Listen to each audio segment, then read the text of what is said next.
Yo. Yeah. Yo. Yeah. Yo. Yeah. Yo. Welcome to episode 29 of the best podcast you listen to, Pop Your Shit. We have my baby covering for E this week. And then I got another co-host making her second appearance on the show, Chiquita. Yeah. This episode is called... Second time she's been here. Say again? Second time she's been here. Yeah, second appearance. This episode is called Don't Be Cwazy. We are focusing on the topic of mental health, all things mental health. We're going to go through some childhood traumas. We're going to cry. We're going to... and then we're going to be good. Before we do all that... We're going to be snotty nose up in here. Before we do all that, babe, Pop Your Shit. How you feeling? What's on your mind? I'm good. I'm doing all right. A lot of things are changing in my life right now. Started a new job, graduated not too long ago, been working on the degree for 8 freaking years. So I'm doing all right. Really and truly. How about you? Pop your shit. I'm chilling. Oh, before we get into anything, I just want to say keep your prayers and keep the people of Jamaica and your mom. We were supposed to go to Jamaica this Friday and we had to cancel that because of Hurricane Melissa. So yeah. Outside of my vacation, people in Jamaica, there are things going on in Jamaica. And so keep them in your mind. Oh, the people of Cuba, the beautiful people of Haiti, the beautiful people of DR. Keep them in your thoughts and prayers. I hope Hurricane Melissa could show some fucking grace and chill the fuck out. Absolutely. But to the mental health. Let's get to it. Let me ask you this. I'm going to start with this. If somebody were to ask you, how are you doing? But not like how are you doing? Like, oh, how you doing? I'm okay. Keep pushing. Like, if somebody was like, yo, Angie, how are you really doing? Like, what? Like, what's your mental state right now? Like, talk to me. Really and truly. And don't lie. No, I'm not lying. And that's exactly what I was trying to preface what I was about to say. Really and truly, I think I'm the happiest I've ever been in my entire life. Really and truly. I have accomplished a lot of things that I've been working on for a really long time. A lot of things that I thought were never going to happen for me. I'm feeling a lot more confident in myself. A lot of my relationships, not just ours, but also relationships with like my mom and my friends have really flourished the last couple of months, I guess maybe years. I don't know. For me. So yeah, I'm pretty happy. What about you? I'm not done with you. What are some things you're worried about right now? What am I worried about? What are some things you're worried about? Because you're right. Her life is on a real good trajectory right now. She's on a run right now. I am. Generational run right now. Yeah. But what are some things? Because if I know you have a very uneasy mind. Like you always looking for more. Not you clocking me. I was saying. So I know you worried about something deep down in there. A girl can't just be chill. What are you worried about right now? I'm worried about sort of my fitness journey right now. Feeling like I'm regressing. Feeling like I'm not doing enough. Not knowing what being and feeling healthy is like. So I think that would be my biggest worry right now.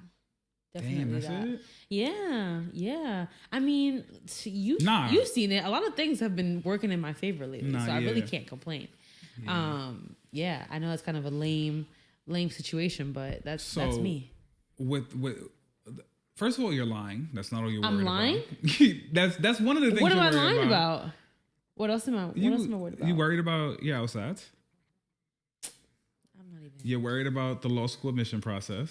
You're not worried about that? Okay. She gonna sit here and lie to y'all. She knows that's on her mind heavy. Nigga, you worried about law school. You worried about the next step. You worried about how you're gonna balance your full-time job with challenging work with law school. You worried about that. We had a conversation before we came in this motherfucking studio. And stop lying. Does that in the grand scheme of things, like your new job, your flourishing friends, you got a trip coming up, like, do you think that as we get closer to that time period where you're gonna have to move and shake with the law school shit and like, do you think it's gonna wear on you more? Do you think it's gonna 1,000%. like? Do you think like the excitement of the new job, like, is it gonna be like teetering out because it's like, okay, the work is getting a little tougher, and now I got the law school shit, like. Like, do you worry about that at all? Yeah. You see, I caught on a lie. I mean, you asked me right now in this current moment, and that in this current moment, I'm not faced with that issue right now. So I'm not lying, but no, yeah, 1,000%. I mean, you know, it's something that I've talked about my entire life. If you know me, you know. So to finally take a step into that world for the very first time, oh, bless you. The dog just sneezed. You know, I'm obviously gonna shit my pants. So we'll see. Yeah. Okay. What about you? What about me? What? Now we're going back to the original question with you. Pop your shit. What's on your mind? What's going on? Oh, what's on my mind? How are you genuinely feeling? And you better not lie, because I'm gonna call you out. I'm fine. That's sort of a heavier question for you than it is for me. Nah, I'm. Listen, the thing about me is I'm gonna be transparent with y'all. I'm the type of nigga where when I'm not fine, I'm gonna say I'm fine, or I'll say some shit like If I say I'll be fine, that's my way of saying like shit rough right now, but I'm like I don't want to talk about it. Yeah. But if I say I'm fine, I'm most likely lying because I don't even want you to act like I don't even want you to. Yeah. I'm fine. You're not even somebody I'm a parlay with like that. Right now, I'm not fine. I think I'm about as fine as I'm gonna be at this moment. Right. Work is annoying, but it's no more annoying than it normally is. I'm really right now, my mind is wrapped in this shit right here. Like I'm fully 100% committed to this podcast and trying to get this shit off the ground. Okay. Here's what I'm struggling right now. I am an aspiring stand-up comedian, and right now I'm really struggling writing jokes that I think are good. And that especially takes a toll on me mentally because that is like if you parlay the podcast with the stand-up comedy, like that's my dream for real. And I feel like I'm stagnant on my dream. On the comedy side, I am proud of what I've been doing with the podcast and how it's been growing a little bit. But that is something that's stressing me out. That is something I've been, shout out to my therapist. That's been something I've had. But anyway, it's something, avoidance of like when I feel like with writing, I'm dealing with a lot of avoidance right now because I haven't been confident in the stuff I've been putting out. But other than that, things could be worse. I'll say that. What are your like, how would you say, like, when you are like down in the dumps mentally, like, what are your coping mechanisms? Like, what are things you do like to cope? I have no healthy ones. No healthy ones? No. Damn. I don't. I really don't. I mean, maybe now recently I've been sort of pouring some of my frustrations into like the gym. Like I remember this one time when I was first starting, remember you had dropped me off at like the Planet Fitness in Brooklyn, and I had just gotten into like a fight with one of my friends the day before, and I had like lifted the heaviest I had ever lifted that day. And I said to you that if I could bottle up this frustration and put it into like a pre-workout or something, like it would be perfect. Yeah. So, you know, there's that. And I think that is very healthy. Mm-hmm. But other than that, like avoidance is a coping mechanism of mine. Freaking overeating is a coping mechanism of mine. Overspending is a coping mechanism of mine. Sleeping the day away, like, you know, that's me. And I know that's not healthy, but like that's what feels good. What about that dungeon you belong in? Stop. What about the dungeon? You tell the people about that, pussy. Guys, I am forever fighting the dirty bitch dungeon allegations. Okay. My apartment can get a mess. It can get our apartment, and I will that say we equally. I contribute. Yeah, mention that part. I contribute. Yeah, but I'm open and honest about my shit. She be trying to avoid the dirty bitch dungeon. That's where she belong. So we spoke about how you're in a good place mentally because things are working out right now. Yeah, that's a vast different from where we were a year ago today. Right. 1,000%. So talk about that. Talk about the differences, because the contrast would be you in a good place and you weren't in the best place. Right. Talk about those times. Talk about how you were coping during those times, what you were going through, like Give me some of that. Yeah, yeah. I mean, before, I am a firm believer. I subscribe to the whole "fake it till you make it" ideology, and honestly, that was just like what I was on then. Like, I felt like I was on autopilot. Like I had a routine. I knew the things that I needed to accomplish, and I just did them. And I tried to, like, detach my emotions as much as I could from it. And that's really the only way that I got through my everyday life. A year ago, I was in school. I was still working as a banker. And I fucking hated it. I was not having fun. Yeah. So yeah, I was just doing the things that I knew I needed to do to get by, to pay my bills, and to contribute to something, because I needed to contribute to something, right? Like going to work and then coming home and doing nothing for the rest of my day with you off of the excuse of like, I had a whole day at work, I'm too tired. All that means is that, I'm contributing to an already multi-billion-dollar company, and I'm not doing anything for me. So I sort of just like planned out, my game plan, put my mind on auto mode, and just did what I had to do. And, thankfully in the long run, it paid off. And here I am, because I am where I am now because of it. So with what you were going through at that time, a year ago today, if you can remember. Yeah. With being at Chase, having your process in school, with all that stress, whatever you was dealing with. Yeah. What things were you doing at that time to cope? Like, because the same shit. Like, only I wasn't. Well, I guess maybe now I was just starting, going to the gym, but I was doing the same, the same things that I'm doing now, only probably to a worse extent. I was, procrastinating, on things. I was overeating. I was sleeping the day away. I was calling out of work at every fucking opportunity that I could, just to not be able to do anything. So I was bed rotting.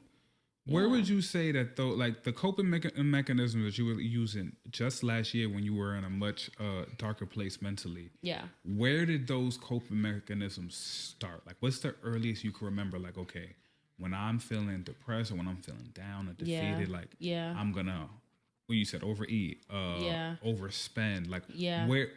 Tell me about the times earliest in your life that you can remember where it's like, okay, when I'm feeling down, this is what I'm gonna do. Like, do you remember? I mean, it's hard to pinpoint. I feel like each of them, I sort of picked them up along the way as I got older. So let's do the spending. Like, when, because that, to me, that has to be at a certain age, because you only started making money at a certain age. So let's talk about the spending habit. Like, do you remember the first time, like, you bought something and you was like, oh, that made me feel better? Probably when I started working as a bank. Well, I was a teller at the time.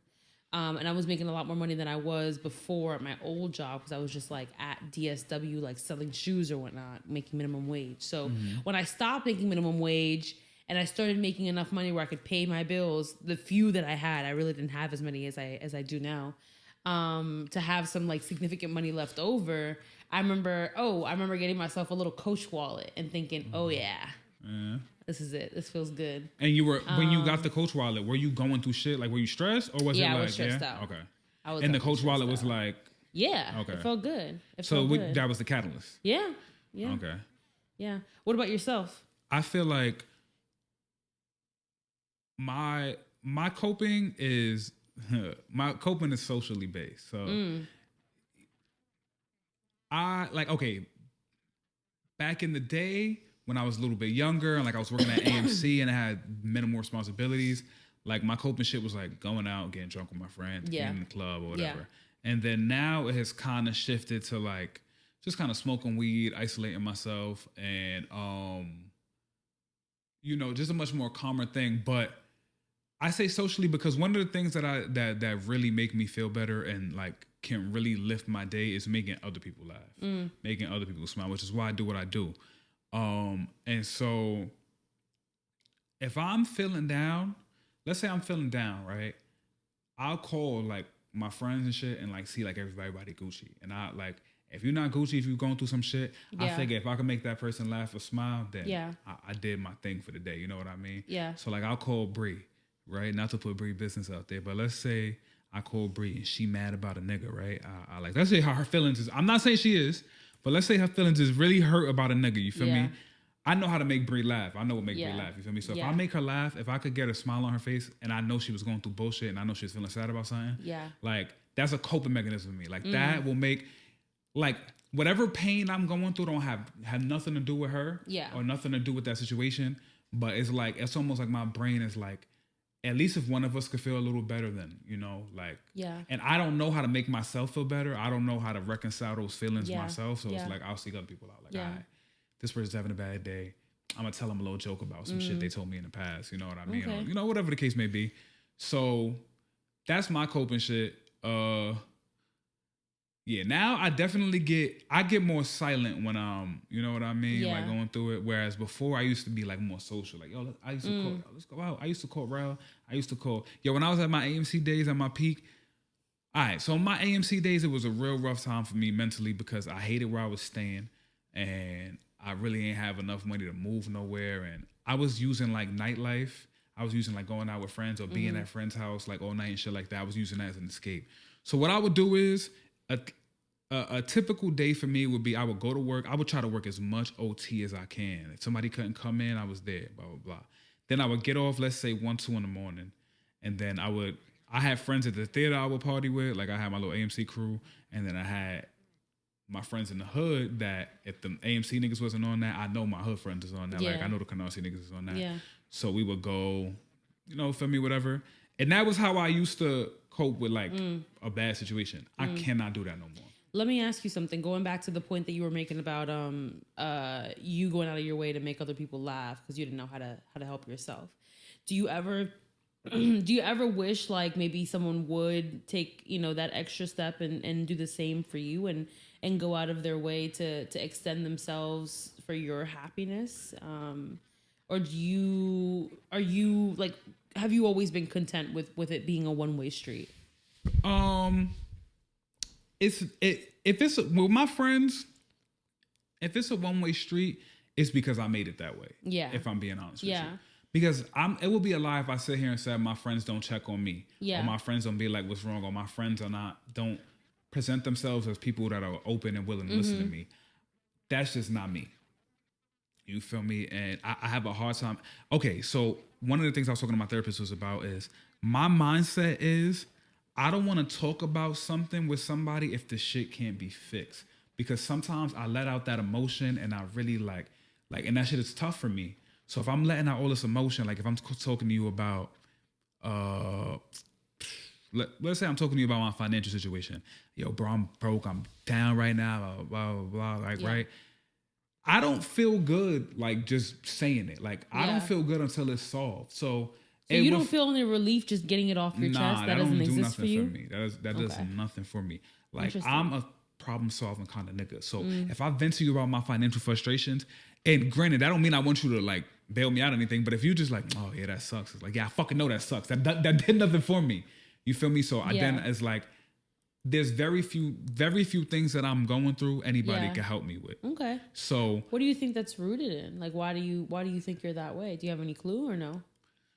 Most of the shit, like I feel like most of our like triggers like that and most of our like behaviors like that come from like early childhood shit that like you go through shit and it sticks with you and it's just like, you know what I mean? So I think that's where I think it comes from, like having shit as a child that I just felt like was unfixable. Like, you know what I mean? Like I was overweight and I felt like it was unfixable. So I never really spoke about it. And like, that's just one little thing that I could think of off the top of my head. But just like feeling like nobody's like, it's a real, like nobody's going to save you mentality. Right. Like, like nobody's going to save you. You just got to figure your shit out by yourself. Yeah. And I've been like that since I was a child. Yeah. And so that's just how I am. You know what I mean? So now as an adult, unless something presents a what's the word I'm looking for? A solution, then it's like, it serves no purpose. Like you're not interested. Like if you think about me and you, if you really analyze our relationship, right? Yeah. When I come to you about shit, it's usually about shit you can fix or you can help with. You know what I mean? I don't come to you with shit.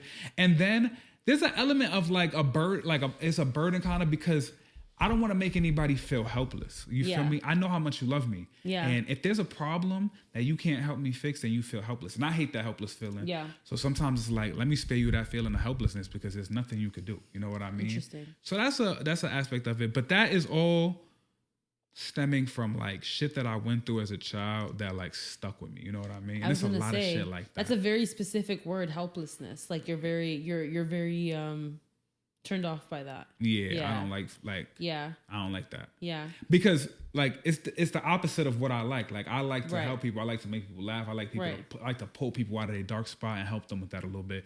So for you to be in the dark spot and me know about it, like, and I can't do nothing, And like to have that put shit that is, person there on top of that.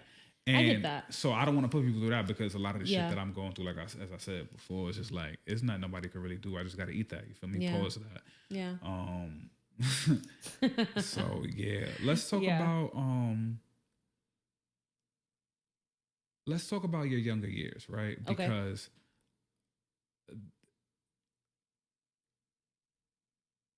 I think that our younger years, yours, obviously, there's a 3-year age difference between us, but like let's say my early 20s, 18, 19, 20 and beyond, like that weird period where you just becoming considered an adult, right? Like, how are you different there mentally? Like, not only mentally what you was going through, but mentally how you handle things to now. Like, has it always been the same shit, or was it like? Because I know, like, you got cheeky when you were younger, and that could have been like I know you've expressed to me before, like, how she helps you, like, when you sad and shit like that. Yeah. So what would you say is the difference between, like, let's say 19, 18-year-old Angie and now Angie with your mental health and what you're going through? And how did, like, your family help you, if at all?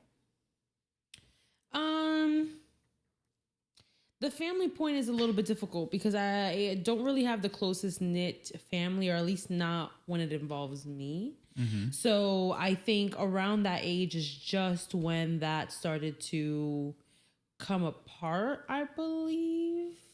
I feel like I may be getting that wrong. Like maybe it spanned into early 20s as well. But yeah, so that part that I can't really speak too much on because I've never really experienced that. But definitely one of the biggest differences are my discipline and the value of my how much I valued internal work instead of external. Mm-hmm. Like I just thought like, oh, like if I didn't get something, it's because I didn't do something and I need to do better at doing those things. Like everything has, a ripple effect, and these are just actionable steps that you need to take. And if I didn't take them, there are consequences and you reap the consequences. Like there's that. Mm-hmm. But I think something that I didn't realize when I was younger is that a lot of it starts with internal work.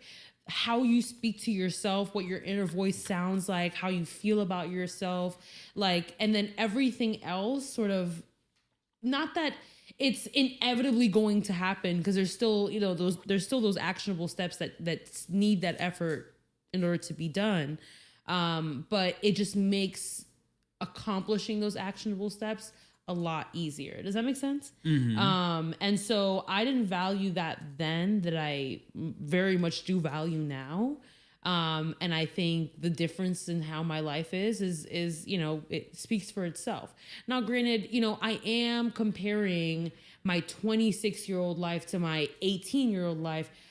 I would sure hope that it's gotten better, But at the same time, like even how I felt internally, I'm still the same person then and now. I feel like a completely different person. So yeah. How about yourself? Wait, hold on. Before let me ask you. How has your culture played a role in okay, how has your culture played in a role, and then how early did you realize I may be depressed? Or like, how early would you say you acknowledge mental health? Like at 18, were you thinking like, oh, I'm a little depressed? Or was it like, yeah. And then like with your family, like let's say your mom or Brian, right? Mm-hmm. Like, how do they view mental health? Because I know like different cultures view mental health differently. Like, yeah. So speak on those two things. Yeah, it's super taboo where I come from. And I mean, obviously that's not everybody who tell them where you come from too. Oh, I'm from the Dominican Republic. I wasn't born there. I wasn't raised there. Shut up. I look like a plátano, but I am an American plátano. So yeah. Um, so it's super taboo where I come from. Obviously, not everyone feels that way. You can't group a whole group of people into one category, but so going to a psychologist, getting medication, even if it's helpful and it makes you function like a normal everyday person, simply needing the medication is super frowned upon. And a lot of people in the Dominican Republic push themselves past their hardships off of the sheer just because they have no other choice, because it's a third world country and they don't have the luxury of staying home and being depressed, because staying home and being depressed would mean not going out and finding money to feed your family, feed yourself, and things like that. So would you say education about mental health affects that as well? 1,000%. 1,000%. And when you can't really blame them, because when your survival is at stake, then everything else is sort of doesn't really matter. Mm-hmm. So I think that's why that happened. So basically, to answer your question, how my culture plays a part, it definitely made me feel really guilty. And I realized that I was depressed when I had a hard time looking at my own reflection for 3 years. Like for 3 solid years, oof, that's heavy. Buses, freaking storefronts, my bathroom mirror did not lock. I did not lock eyes with myself. I could not lock eyes with myself because I hated myself that much. And I hated myself like I was a stranger on the street. And that's when I knew there's something up. Like, this is not normal. But I also saw a lot of that self-hatred a lot in like my culture. And that sort of self-loathing in my culture. So, I thought for a really long time when it had first happened, I thought that was normal and that I was just going through a normal experience, and that one day it would just be gone, and it didn't. And 3 years later, I was like, okay, something needs to change. So yeah. For me, culturally, my people, niggas. Nah. I feel like black people, and like I said, just the black people that I know, the black people that surround me, I can't speak for all of them. Yeah. But I feel like black people, my perception of them is like they're just now starting to kind of let mental health creep in the door. Okay. You feel me? In a sense where it's like, growing up, I've never heard anybody speak of depression or schizophrenia or bipolar or all these mental illnesses. I never heard. It was almost like taboo. Yeah. And I say all the time, and I've said this to you, when it comes to your mind, when it comes to mental health, people don't take it as serious because they can't see what's wrong. If you have a physical pain, if you break a leg, so you got to wear a cast, so people will let you sit. They'll be a little bit more compassionate, so they'll offer to pass you the ketchup and shit, right? But you can't see somebody's mental health, so they'll dismiss it, right? And I feel like that is a huge thing in the black community, at least was, where it's like, if ain't no, I'm depressed, get your ass up and go to work. Go ahead and go make the money. If your foot is not broken, if you can walk, if your arm is not broken, if you don't have a physical ailment, you feel me? It doesn't matter. And I tell you all the time, it be times where Angie will be like, oh, I want to call out of work, but I feel bad or whatever. Like if she's overwhelmed, and it's like, yo, babe, if you was sick, if you had the sniffles, you wouldn't go to work. If you broke your finger right now, you wouldn't go to work. If you feel me, got into a fender bender and your neck was hurting, you wouldn't go to work. Treat that mental health day as that. Like, your brain broke a leg. It needs to heal for a day. Yeah. You know what I mean? Your brain That's a good way of saying sprained its ankle. It needs to heal a day. Yeah. And I feel like that was a big ideology in the black community, where it's like, you ain't got no physical pain. And to an extent, sure, because you're only allotted so many PTO days. So there's some days where you're gonna have to kick that mental health day and just go and do it. Right. But don't feel bad about using a PTO day on a mental health day. Yeah. Don't feel bad about using a sick day on a mental health day. Yeah. Don't feel bad because you leaving your people at work maybe understaffed or whatever. And you probably cool with your coworkers. You don't want to do them like that. Take that mental health day. Because then if you go in and tell everybody to suck your dick, then you're going to get fired. And it's like, you know what I mean? And that's worse. Like, you know what I mean? Like, now you don't have a job to call out from it at all. So I'm glad to see that we're in a place where society as a whole has kind of taken the reins in on mental health and kind of taken it more seriously. Yeah. I didn't start taking my mental health seriously till the year 2020. And it was kind of more of the same of like, more the same of like, I was more ragging on myself, like, you fucking lazy, like, bastard. Like, there's people out there, and I was mentally not you lazy bastard. Nah, I was really giving myself a hard time. Yeah. And I think 2020 is where I started to, like, kind of just look into it a little bit. Like, okay. I think I saw a TikTok video, because 2020 is where TikTok really started to jump off. And I think I saw a TikTok video, and it was about ADHD symptoms. And I was just like, damn, a lot of these shit are speaking to me. And then, you know, I looked into it a little more, whatever the case may be. But one of the reasons I didn't take mental health seriously is because I didn't realize how accessible mental health professionals are to low income. I'm on Medicaid, you feel me? And I always thought like, and I told you that, I always thought like Medicaid is not paying for no mental health shit. Like unless, I always thought if I was at, they pay for rehab sometimes or like drug rehabilitation services. But I never knew that you could get like therapy on Medicaid. And I always thought like the insurance I got is not gonna let it happen. Yeah. And I'm in therapy now, and it's beautiful. It's amazing. It's I just tweeted the other day. You're not gonna thank me. I did it all by my lonesome. I don't need nobody in this life. I can't even believe it. She did it for me. She did it for me. Tell them about that. Tell them about. I sure did. Tell them about you getting the therapy and what made you do it, and like some insight. Like on when that. I was in therapy. No. Oh, getting you into therapy. Yeah. Like what made you, one of the questions I want to ask you was what made you realize like, all right. That you needed therapy? Yeah. Other than the obvious. I mean, you can talk about the obvious, but like, are there any tells that I have for you where it's like, oh no, he's not doing well right now? So, okay. That was multiple questions. So first and foremost, how I got you into therapy. So when you kept saying, I'm trying to figure out what order I want to structure this. Okay. Stupid? You're stupid. Number one. Number two, reasons why I thought you needed therapy before the obvious, with the obvious being the passing of your mom. Because that in and of itself was very traumatic, how that all played out. You go from 0 to 100 like immediately. Like it's actually very scary how quickly you can go from those two different opposite ends. Like if something really pisses you off, like you like go off. That's crazy. Right then and there. That's crazy. And it's very startling because it's like when it first happened, when I first saw that side, I was like, not towards her though. Don't be making it seem like, okay. Not towards me. That's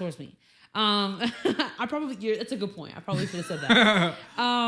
But you know, when I first saw that, I was just like, that's a little weird. I didn't think that he was capable of that. Like, and I'm not saying that people aren't. If you have a time, tell them a time.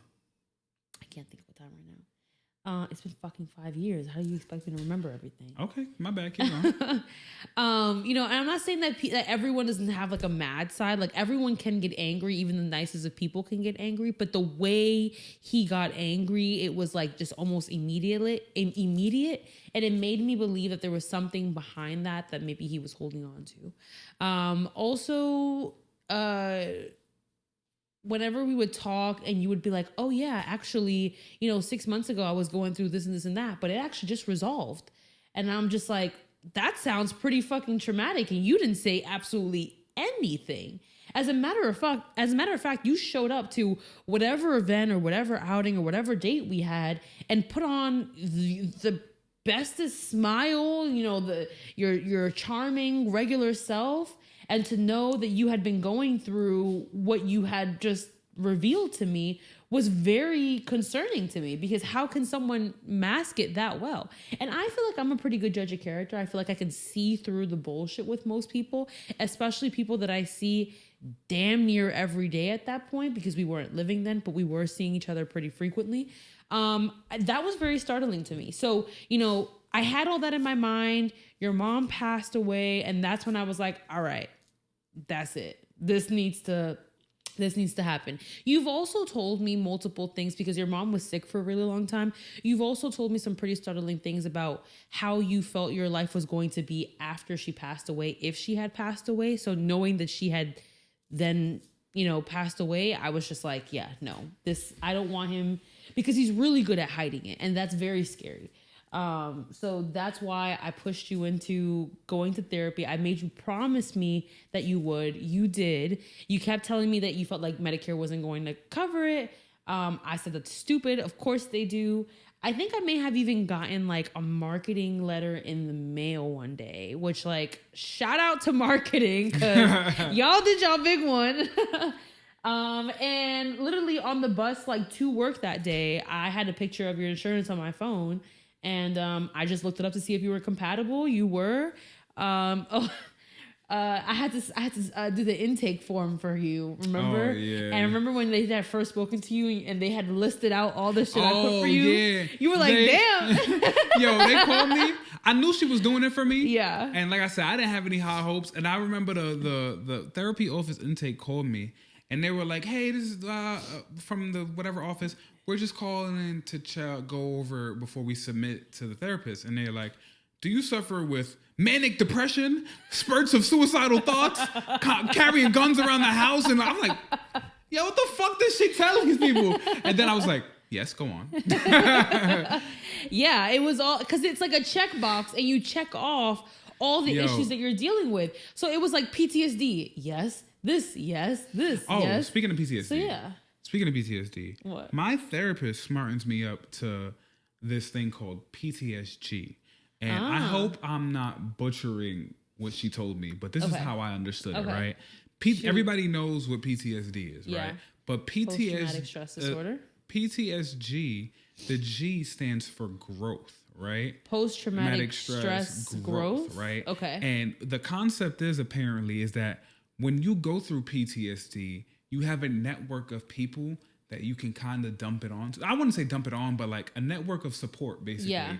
And so that network of support apparently turns your PTSD into PTSG, where it's like you lean on those people. Like, for example, for me, it would be Chanel, Nana, Ronald, Maya, Jody. Like, those are my people, my pops. And through that, like, support, like, you heal a little quicker, like it's like growth or whatever. And I feel like I have that support system, and I don't use it very well. Like, okay. I love them. I know I can call Chanel whenever. I know I can call Nana whenever. I know I can call my dad whenever, but I just don't. Well, whose fault is that? That's not the point. Do you feel like you have that network of, like, if something like super traumatic were to happen, do you feel like you have that PTSD growth network of people? I definitely do, and I feel very fortunate. Like, earlier I mentioned how I don't really have like the closest of relationships with my family, but I very much feel a lot of pride in the fact that I've created what's called a chosen family, where it's people that you have accumulated throughout your life that later on become like your family. So I know if I ever go through anything traumatic, I have them to lean on. And I mean, I already have. So this is not like me just speculating that I do. This is a tried and true, situation. And yeah, so I feel incredibly lucky that I have people like that. Now, will I use them? I was gonna say, do you use them? Will I use them? There's a level of vulnerability there. Yeah. Like, you know what I mean? Like, like, for example, let me give you an example. Let me talk about my auntie Chanel. My relationship with Chanel, everything I do with Chanel is pretty much fun up until my mom passing. Like, but every memory I have with Chanel is fun. Every memory I have with Chanel is good. Every time I see Chanel, we having a ball. Like, I associate seeing Chanel with fun. And so I don't want to make it unfun in a sense where it's like I don't want to be too heavy, but at the same time, auntie, if you got something heavy you want to talk to me about, I could hold that. I could hold that on my shoulders and I'll be there for you. But I don't want to bring my my auntie is strictly for fun. You know what I mean? Like, and so that is one of the things that stops me from using that network. Same thing with my nana. Like, I don't want to talk about sad shit with my nana. Although nana, you can always call me and tell me you sad, and I'm with that. But I don't want to bring no sadness to my nana. You feel me? Like, and so that plays a part in that. That plays a part in that as well. Give me 1 second. Y'all know I love to talk shit about social media. Oh, before that, matter of fact, y'all remind me about social media. Okay. Right?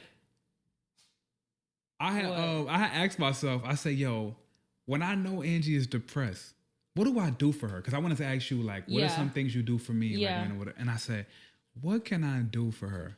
Now, let me ask you, when I know you down, when I know you depressed, what's something that I do for you? And I got one in my mind. Let's see if we in sync right now. You got 20 seconds. Damn, 20 seconds? What's something I typically do for you when I feel like you, but I also do it in celebration too. I do it in good or bad, but if there's a really, really high, like you just graduated, I'll do it for you. And then if you really, really low, I'm like, all right, let me stop by here and get this for you. You give me Pinkberry. Pinkberry. I have in my notes. Hey, man. I have in my notes, for better or for worse, Pinkberry. That shit fucking works.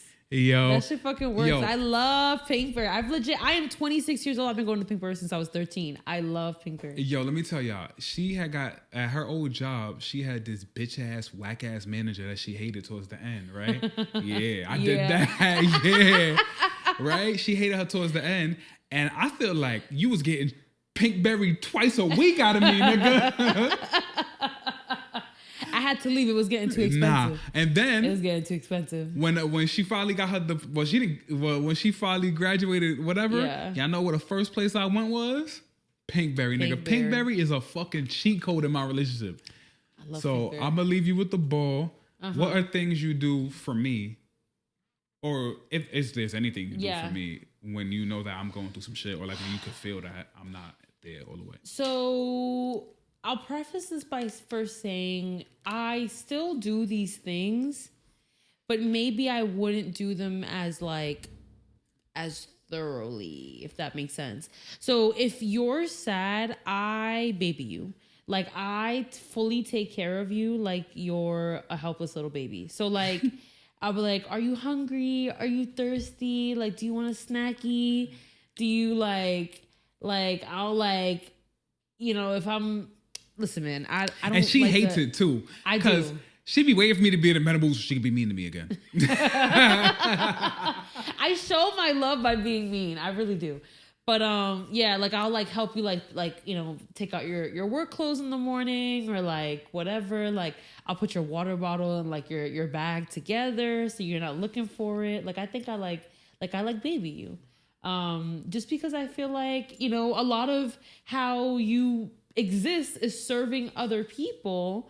And so when you're sad, I hate saying this, but I'm gonna say I serve you, but I hate that shit. The matriarchy's gonna smack the shit out of you. My feminist heart is quivering right now, but yeah. Do you feel like, and let me ask the audience too, everybody that's in a relationship, do y'all feel like y'all can be a good partner while you're really depressed or really going through it? Do you feel like you're capable of pushing past that to be a great partner, or do you kind of shut down and your partner just has to understand? I want to ask you that question. How do you feel? Nigga, I asked first. No. Nah. No. If I'm gonna be straight with you, if I'm gonna be transparent with you, I know that I'm a good partner when I'm depressed or when I'm going through it, because I'm going through it a lot. Yeah. Especially these days. Yeah. Especially in the last year. Yeah, that's why I wanted you to go first. So, I definitely put a big conservative effort into making sure that I don't let my shit spill out to you, because that's not fair to you. Yeah. I'm good at it because I've been doing it I've quite the experience. So Yeah, which is very unfortunate. But that's why I wanted you to go first, because I know from experience that that is possible. Now, if you were to ask me, am I capable of that?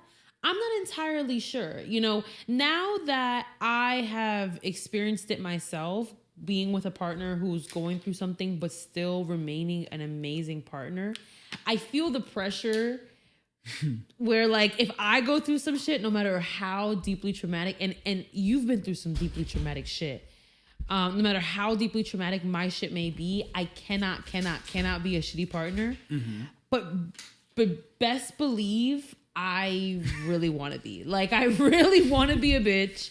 I really want to be mean and nasty. Like, because why? Like, I don't know. How can I be pleasant when I have this, like, hanging cloud over me? And, you know, obviously I can't ask that question because you are an amazing example of that. But I applaud you. I really do. And I'm so forever grateful for you because I don't think I could do the same.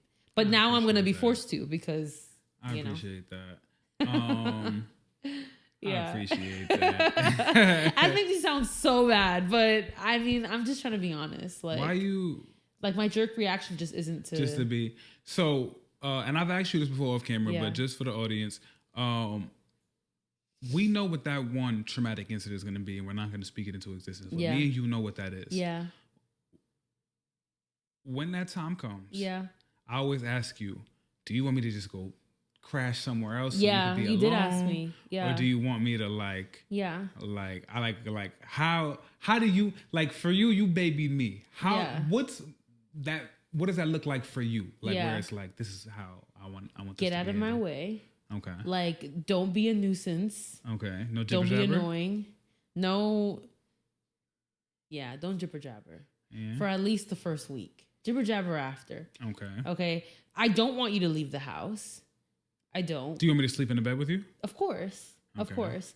I still want, like, it's still your house. Like, you still, like, it's still your apartment. It's just it's as much my apartment as it is yours. But you wouldn't prefer to, like, just be alone and, like, isolated? No, okay. I wouldn't.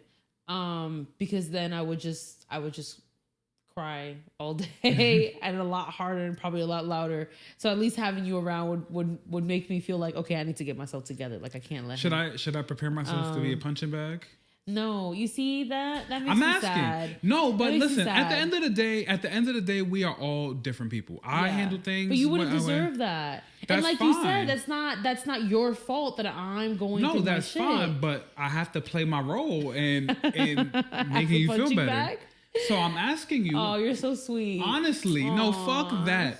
Am I gonna have to prepare to be your punching bag? No. I'm probably no, really and truly, I'm fully prepared to, like, keep myself busy with shit. So I may, like, go into work earlier, leave work later. My job, I mean, I can work from home now, so, like, my job can theoretically be round the clock. Like, there's a reason why we have so many offices in different places, so that way, you know, we're serving clients around the clock. That was a little plug for us. So that was a little humble brag, but keep going. Shut up. Different offices, work from home. Right. So I'm just saying, like, the work never ends is the point that I'm making. Like, there is no hours of operation. There's a reason why we're set up the way we are. Is so that way the work never ends. And if I really wanted to keep working, she said, this ain't I could. So I think I'd probably do that. I probably would get way more. I get super buff. Being I'd lift all crazy. I would lift all the weights. You would look like that Rhea Ripley picture. Yeah. If you know, you know.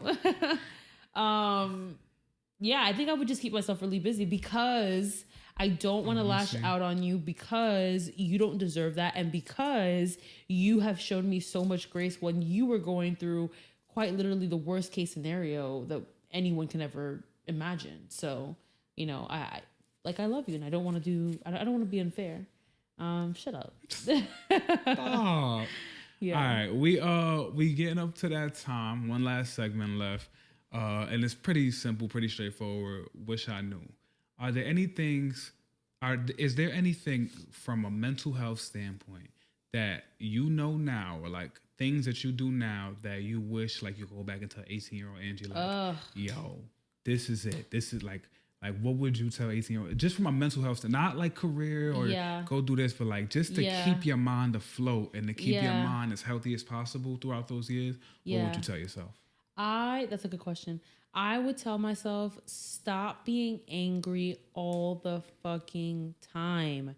Stop being angry all the time, because when life no longer gives you a reason to be angry, you will not know how to be happy. And that sounds so stupid, but when you are in a constant state of anger and anxiousness, the opposite of that, although it may be relieving, and you know, when you're in that moment of anxiousness and anger, that's what you're yearning for, it starts to feel foreign. It starts to feel wrong. Like just being neutral, just being happy, just being like okay, almost starts to feel wrong, because you're so used to always being angry and always being anxious. And that is something that I wish someone could tell me. Like, even if like, you know, the situation that's making you upset in the moment hasn't been resolved, being angry and taking it home with you isn't going to resolve it either. And, you know, I think it has much more lasting damaging effects than the opposite. What about you? What would you say? For me, if I could tell my 20-year-old self anything to keep my mind afloat, is I would just say it's going to sound super simple and cliche, and I hate cliche shit, but shit is going to be all right. The shit that you're worrying about right now will not be on your radar in 5 years. And I actually keep that as a rule of thumb, where sometimes I think to myself, like when I'm really stressed out about some shit, I'd be thinking to myself like, 5 years from now, is this going to be a problem? And sometimes I'll be like, a year from now, is this going to be a problem? All right, so don't stress it. It'll work itself out. You really feel that way? Nah, for sure. With everything going on right now, you really feel that way? Or are you just saying that shit? Nah, in the grand scheme of things. Yeah. Because it's 5 years, 1 year, it's just from a mental health standpoint, the shit that I was worrying about at the time was irrelevant. Yeah. I was worrying about never having my own apartment. And what do I have right now? Your own apartment. I was worried about never being able to get out of my grandmother's house. And where do I live now? Not in your grandmother's house. I was worried about like my weight. What do I look like? Lost like 100 you know pounds what I mean? just because. So although I'm going through some traumatic shit with my mom, shit like that, that wasn't what I was stressed about. Yeah. You know what I mean? Those frivolous, stupid things is what I was so stressed about. Yeah. Like really, really beating myself up or whatever. And so to that, I would say, it's going to work out, my boy. Be patient. Not everybody has an apartment when they're 20 years old. Sometimes you gotta maneuver through life. I was very impatient. I wanted what I wanted, and I wanted it now, and I didn't have the means to do it. Yeah. And so what I would tell myself is, cálmate, relax, papi. You're gonna get it. And that's what I would tell myself. I will also tell myself, buckle down and enjoy these years, because shit gonna get rough.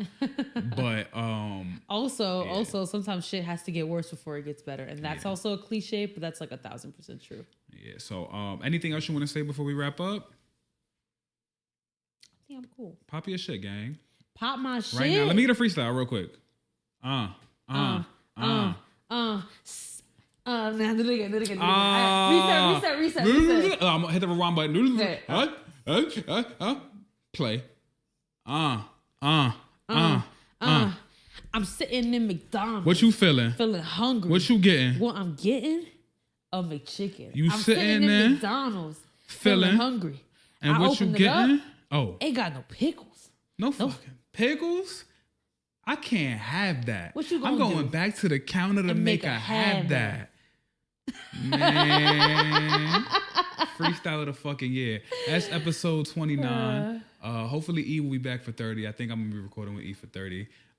You coming back? You a potter now or what? Man, I don't know. You a potter now or what? I'm just a stand-in. Shit. You fuck with the pod? You fuck with it? It's cool. You it's like, right. Yo, I be catching her in the middle of the night watching herself on TV. Like, Shut she'll be up. asleep, and with the episode in the background, she be feeling herself, y'all. He lying. That's episode 29. We see y'all in a couple weeks. Oh, before we go, we told y'all last episode that we going to Jamaica. As we said, we had to cancel that. It's looking like Cabo San Lucas will be seeing us. Episode 29. That's us. Peace.